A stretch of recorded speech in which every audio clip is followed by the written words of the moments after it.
Greetings and welcome to the second part of our who knows how many part series wherein I babble about my books.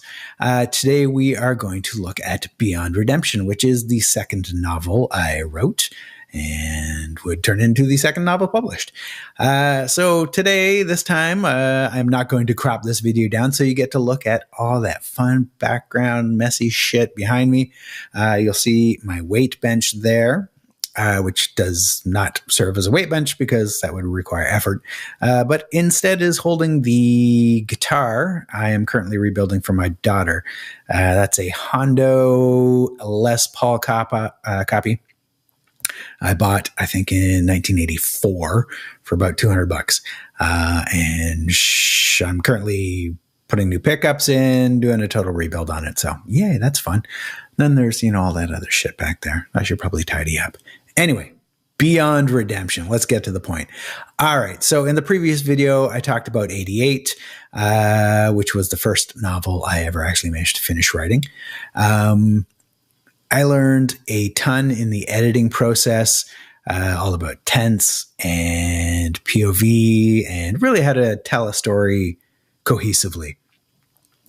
With my second novel, I went into it having learned those lessons. And so it was very different from the beginning, sort of writing from an understanding of how this stuff worked, made for a lot less work and editing later.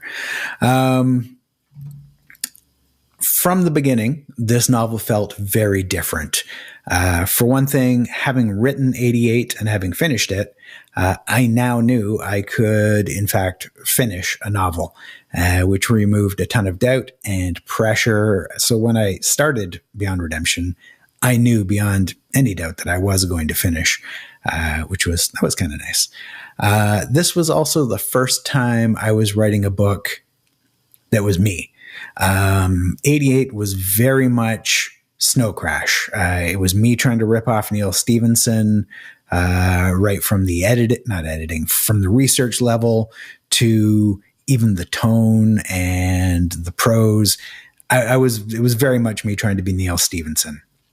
For Beyond Redemption, I decided I was going to write in my voice, and I didn't know what that was. So it was sort of a journey of discovery.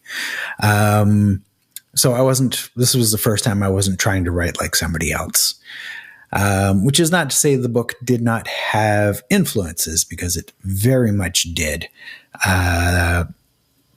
Probably the largest, most important influence was Celia Friedman's The Cold Fire trilogy.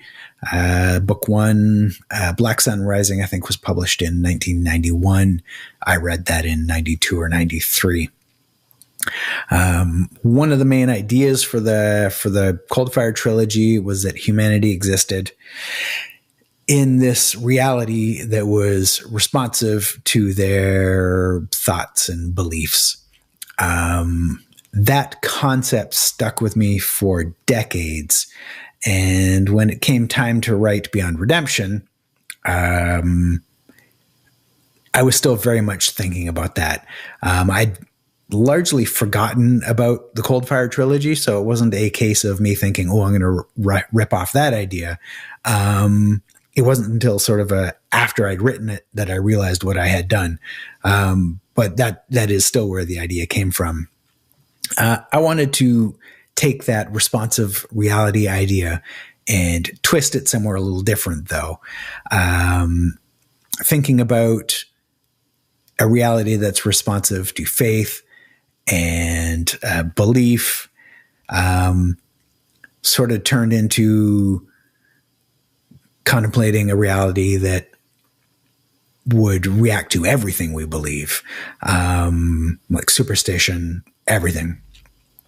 And it occurred to me that in such a reality, someone who is capable of really strong belief or strongly believing something insane would have power, would sort of be a wizard or magic user, if you will, in that world.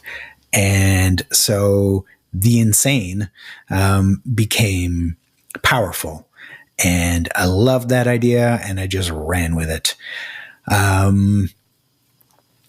So after the rejections of 88, and I did receive hundreds and hundreds of rejections from agents and publishers, I didn't have the heart to do that again with Beyond Redemption. My initial plan was just to send it straight to Five Rivers, the folks who had published 88, and be done with it, and hope that they would that they liked it and they would publish it. At the last minute, I decided I had to give it one last try, and I picked 6 agents and queried them. That was August 9th. I sent out 6 queries to 6 different agents. I decided if none of those 6 were interested and picked it up, I wanted to represent it, I was going to give up and go with Five Rivers. On November 4th, which gives you a little idea how quick this stuff moves, Cameron McClure at the Donald Mass Agency reached out, and she was interested. She liked the query and the concept, and she asked for the first 100 pages of the manuscript. On November 10th, she asked for the full manuscript. She liked it, and shortly afterwards offered representation. We spent the next sort of 5 months bouncing the book back and forth, making edits and rewrites, most of it which were focused on punching up the background characters, like their stories, and trying to make them as interesting as the 3 main characters, Beddict, Witchdig, and Stalin. Just for fun, I'm going to read you the first little bit of her initial letter after she'd finished her first full read of the manuscript. So this is from Cameron. Okay, I've read the whole thing, and wow, I don't think I've ever read such a viscerally disgusting novel. I mean, this was a novel I could absolutely not read on my lunch break, because I'd be mid-bite on some turkey chili and reading about Erbreken's arse sweat and how he couldn't tell if he'd shat himself or not because his arse was so sweaty. It's not like there's an excessive amount of gore or nastiness here. You just won't let us forget how gross these characters are and what squalor they live in. It's impressive, though it did at times make the novel hard to read, and I wonder how readers who are less into grimdark will respond. Now, that was the first time I'd ever heard the term grimdark, and this was in 2013. So I had to look the term up, which led me to writers like Joe Abercrombie, George R.R. Martin. I had previously already read all of these sort of early grimdark authors and owned paperbacks from these folks. I just had no idea that it had a term. So yes, I was going to be a grimdark author. Let's see, checking my notes here. May 2014, the book officially went out on submission to about a dozen different publishers, most of which no longer exist. Within a week, we had interest from Titan and Harper Voyager, which is a science fiction fantasy imprint of HarperCollins. Titan offered a 3-book deal with less money, a smaller advance per book, but was willing to take a chance on 3 novels. Harper Voyager wanted to just buy book 1 and then would buy book 2 and 3 if sales were good. But the advance was considerably higher. I decided I was going to take a chance. I thought the book would sell and that this was my gateway to fame and stardom, and that I was going to be a successful science fiction and fantasy author. So I went with Harper Voyager, and the book sales flopped despite fairly amazing reviews. And Harper Voyager ended up passing on book 2, even though the editor liked the book. And so that led us into The Mirror's Truth, which is going to be the subject for probably maybe the next video, I think. I think this is probably a good spot to wrap this up.